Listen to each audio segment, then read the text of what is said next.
Welcome, everyone. Today we're unraveling one of the biggest mysteries in our country. Not some conspiracy theory, but something that affects every single one of us. You work hard, you get your paycheck, and then a part of that money vanishes. It goes to taxes. And you've almost certainly wondered at least once, where does it go? Where do my hard-earned dollars actually go? What does the government spend trillions of dollars from the federal budget on? We'll find the answer today. We won't dive into boring reports and complicated charts. Instead, we'll walk through the three main pockets where your tax dollars end up. We'll look at the biggest spending categories, understand what consumes the most money, and at the end, I'll give you a simple tool to decide for yourself how your money is spent. Let's get started. Let's start with the biggest and perhaps the most expected item. Imagine the entire federal budget is your personal budget, say $100 a month. Well, out of that $100, more than $20 will go to something called Social Security. That's the program that guarantees payments to retirees, people with disabilities, and their families. But let's make this real with an example. Imagine Maria, who worked as a teacher for 40 years and retired. Every month she receives a check from the government. That money doesn't come from thin air. It comes from the taxes that working people are paying right now. You pay a Social Security tax on your paycheck, and that money goes directly to pay people like Maria. It's a pay-as-you-go system. The clear conclusion here is simple. The single largest part of your tax dollars goes back to people who are out of the workforce or need state support. This isn't an abstract concept. These are direct payments to our parents, our grandparents. But Social Security isn't the only major social program. Right next to it is another giant that often sparks debate: government health insurance for the elderly or Medicare. And this smoothly leads us to the second huge pocket: healthcare. If we take our hypothetical $100 from the federal budget again, another $15–20 will go to healthcare. And the biggest consumer here is that very Medicare program. Let's use another example. Let's go back to our Maria. She's 70 years old and has started having heart problems. She needs surgery, expensive medication, regular visits to a cardiologist. Without Medicare, her savings would be drained in a few months. But thanks to this program, the government covers the bulk of her medical bills. Essentially, your taxes provide healthcare for tens of millions of elderly Americans like Maria.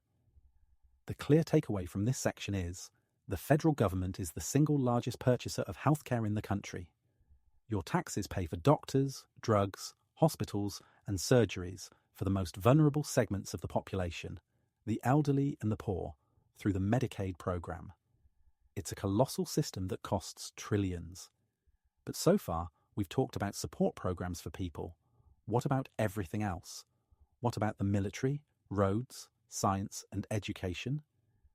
That brings us to the third major spending block. The third major pocket is all the other functions of the state. And the biggest item here is national defense. Out of our 100 hypothetical dollars, about 15 go to defense. But it's not the only expense in this category. To make it clearer, imagine you're paying fees for a homeowners association. Part of the fees goes for cleaning the grounds and garbage collection that's like social programs. Another part is for maintaining the first aid station that's healthcare. And a third part is for everything else. Security, repairing the roads within the community, maintaining the common clubhouse, and the salary of the association president.